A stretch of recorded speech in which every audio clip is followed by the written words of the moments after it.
Hello good morning friends, कैसे हैं आप लोग। सबसे पहले तो आपका हमारे इस चैनल पर बहुत बहुत स्वागत है। देखिए फ्रेंड्स, इस वीडियो में हम बात करेंगे महत्वपूर्ण और अहम खबरों के बारे में, जो कि आपके लिहाज से काफ़ी खास हो सकती हैं। इसलिए वीडियो को लास्ट तक देख लीजिएगा, क्योंकि सारी खबरें बेहद खास हैं। तो सबसे पहले बात कर लेते हैं यहाँ एक अच्छी पॉजिटिव न्यूज़ से।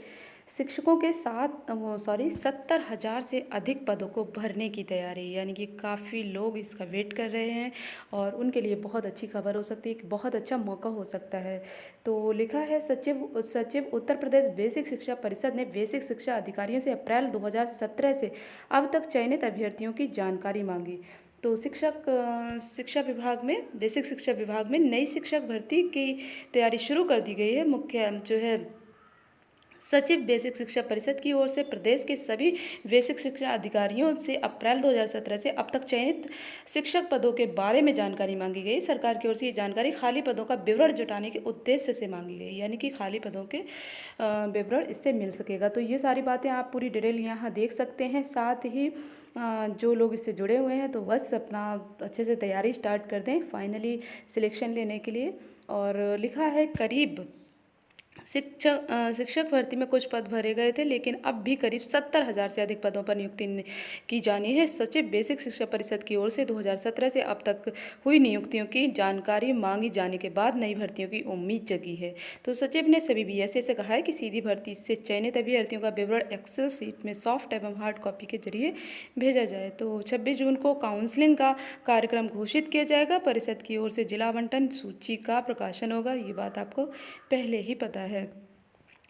तो पीईटी आवेदन की तिथि बढ़ाने की भी मांग की जा रही है। आपको पता है काफ़ी लोग अभी भी परेशान हैं, साइट लास्ट में साइट दिक्कत देती ही है, ये सब जानते हैं। तो इस वजह से काफ़ी लोग वंचित रह गए हैं और तिथि बढ़ाने की मांग की जा रही है। और छात्रों का कहना है कि ऑनलाइन आवेदन के अंतिम सप्ताह में आयोग को वेबसाइट लगातार बाधित रही। इस कारण लाखों की संख्या में छात्र छात्राएं आवेदन से वंचित रह गए हैं। तो ये मांग लगातार जारी है। साक्षात्कार में RPTCR नेगेटिव रिपोर्ट के साथ आए अभ्यर्थी। तो ये जो है उत्तर प्रदेश लोक सेवा आयोग ने ये बात इस बात की जानकारी दी है कि मतलब RPTCR नेगेटिव रिपोर्ट के साथ ही अभ्यर्थी साक्षात्कार के लिए आए।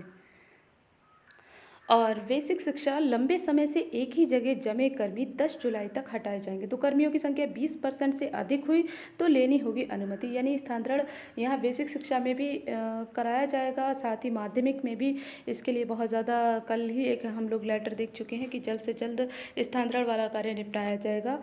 और नियुक्ति के लिए भी दिनेश शर्मा जी का एक लेटर था, उसमें नियुक्ति के लिए पदस्थापन और स्थानांतरण दोनों ही मामलों में तेजी बरतने के निर्देश दिए गए। तो हमें लगता है कि जो है ज्वाइनिंग के संबंध में भी बहुत जल्द अब एक्शन लिया जाएगा, क्योंकि इस तरीके के निर्देश से अगर लेट लतीफ़ी की गई तो संबंधित कार्यवाहियों पर संबंधित अधिकारियों पर दंडित कार्यवाही भी हो सकती है। तो इस तरीके के आदेश दिए गए। तो लग रहा है कि ज्वाइनिंग हो जानी चाहिए। पोर्टल के लिए आपको बताया जा चुका है LT का कि जो है लगभग आप मान लीजिए 1 हफ्ते के बाद पोर्टल खुल ही जाएगा मंगलवार तक, और मंगलवार तक नहीं भी खुलता तो उसके 1-2 दिन बाद तक लेकिन खुलेगा।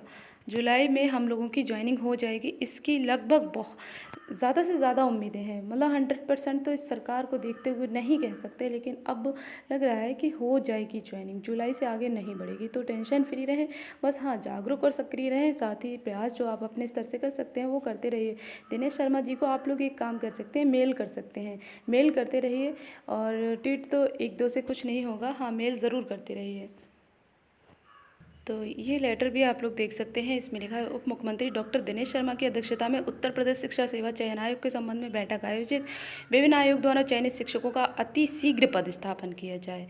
चयनित शिक्षकों को पदस्थापन के लिए किसी भी दशा में भटकना न पड़े। पदस्थापन कार्य में लापरवाही नहीं होनी चाहिए। निर्देशों का उल्लंघन करने वाले अधिकारियों को तत्काल दंडित किया जाए। ये और साथ ही लिखा है, स्थानांतरण हेतु 28 जून तक पोर्टल खोल दिया जाए। तो ये भी बात आप लोग देख सकते हैं। तो ये सारी बातें हैं। तो यही सारी बातें हैं कि मतलब जल्द से जल्द ये सारे कार्यों के लिए निर्देश दिए गए हैं, जल्द से जल्द आदेश का पालन करने के भी सख्त मतलब निर्देश हैं। तो इसका मतलब है कि जल्द से जल्द ज्वाइनिंग हो जाएगी। हम लोगों को पॉजिटिव सोचना चाहिए, लेकिन हाँ, मन में ये शंका ज़रूर आ रही है, ये डर ज़रूर लग रहा है कि स्थानांतरण वाला मुद्दा कहीं हम लोगों के बीच में, हम लोगों की ज्वाइनिंग के बीच रोड़ा ना बन जाए। लेकिन रोड़ा नहीं बनेगा, मुझे लगता है कि अब जो है कार्य हो ही जाएगा।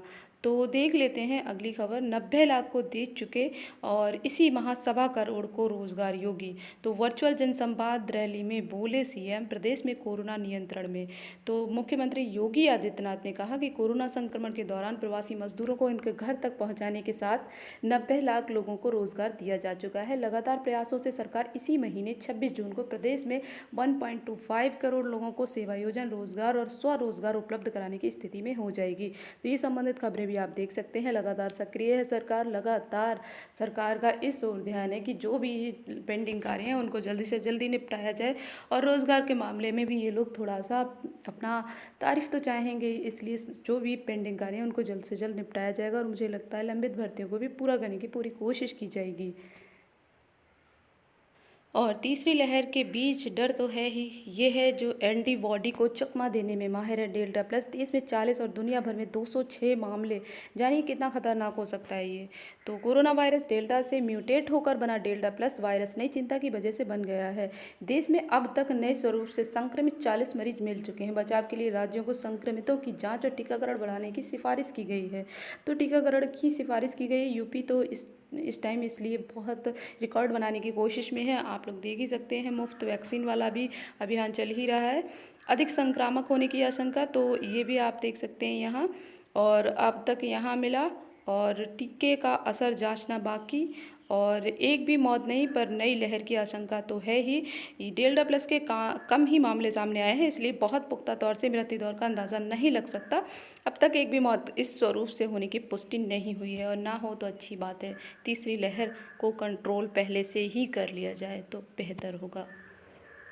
और जमशेदजी टाटा 100 साल में दुनिया के सबसे बड़े दानवीर। टाटा समूह ने अब तक किया है 102 अरब डॉलर का दान। 50 दानवीरों की सूची जारी। तो 2/3 संपत्ति थी परोपकार के लिए। ये देख सकते हैं सूची में अजीम प्रेमजी भी।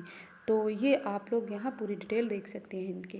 और जुलाई में मिलेंगे यूपी बोर्ड के परीक्षा अंक पत्र। छात्रों एवं परिजनों को वैक्सीन देकर ही खोले स्कूल कॉलेज। तो ये सारे आदेश है कि अब छात्रों और परिजनों को दोनों को ही वैक्सीन देकर खोलें स्कूल और कॉलेज। प्रधानाचार्य परिषद की प्रदेश सरकार से मांग। और एनएचएम कर्मचारियों के वेतन विसंगति दूर करने की मांग। अपर मुख्य सचिव चिकित्सा स्वास्थ्य को लिखा पत्र। और 27 शिक्षकों के एरियर भुगतान का आदेश। बेसिक शिक्षा अधिकारी ने 68,500 शिक्षक भर्ती में चयनित 27 शिक्षकों के प्रमाण पत्रों के सत्यापन के बाद उनके अवशेष यानी एरियर भुगतान का आदेश दे दिया है। विभाग की ओर से इन शिक्षकों के बीटीसी, हाई स्कूल, इंटरमीडिएट, स्नातक अध्यापक पात्रता परीक्षा के प्रमाण पत्रों के सत्यापन के बाद एरियर भुगतान का आदेश दिया है। तो ये भी आप लोग संबंधित खबरें कुछ देख सकते हैं। सहायक अभियंता सिविल मंडी परिषद की मेरिट में बदलाव। यूपीसीईटी अब 6 जुलाई तक हो सकेंगे आवेदन। विधि विभाग में ज्यूरिस्प्रूडेंस पर लेक्चर सीरीज आज से। और ये सारी बातें आप देख लीजिएगा। एनएसयूआई की इलाहाबाद विश्वविद्यालय की इकाई निरस्त। और ये भी बहुत बड़ी बात है, बेसिक शिक्षा में एनजीओ को रोकने के लिए शिक्षक एकजुट हो चुके हैं। वाकई ये एनजीओ को रोकना ज़रूरी भी है, वरना नौकरी पर खतरा तो मंडरा ही सकता है। यानी कि मतलब वेतन में दिक्कतें आएंगी। तो परिषदीय विद्यालय के बच्चों को ऑनलाइन शिक्षण से जोड़ने के लिए सरकार द्वारा सुझाए गए एनजीओ के विकल्प के विरोध के बाद शिक्षकों ने एकजुट होकर दूसरे विकल्पों पर मंथन किया है। इसके लिए प्रदेश भर में ऑनलाइन बैठकें विचार विमर्श किया गया और सुझाव किए गए। कोरोना काल में बंद परिषदीय विद्यालयों में संसाधन के अभाव में ऑनलाइन शिक्षण कार्य नहीं हो पा रहा। सरकार द्वारा विकल्प के रूप में एनजीओ की मदद लिए जाने की योजना बनाई गई, लेकिन बेसिक शिक्षा में एनजीओ के प्रवेश का राष्ट्रीय शिक्षक महासंघ उत्तर प्रदेश सहित कई संगठनों ने विरोध किया। बैठकों का संयोजन प्रदेश संगठन मंत्री शिव शंकर सिंह व संचालन संयुक्त रूप से प्रदेश मीडिया प्रमुख ब्रजेश श्रीवास्तव तथा प्रदेश संयुक्त मंत्री व वाराणसी के जिला अध्यक्ष शशांक कुमार पांडे ने किया। बैठकों में प्रदेश मंत्री कामता नाथ, प्रवक्ता वीरेंद्र मिश्रा, प्रदेशीय उपाध्यक्ष रानी परिहार आदि ने अपने विचार रखे। तो चलिए इस वीडियो में बस इतना ही। बाकी के अपडेट के लिए आप लोग जुड़े रहें, और कोई भी अगर नई अपडेट निकल कर आती है एलटी के संबंध में या अन्य कोई अपडेट, तो हम आप तक ज़रूर साझा करेंगे। Thank you, bye bye.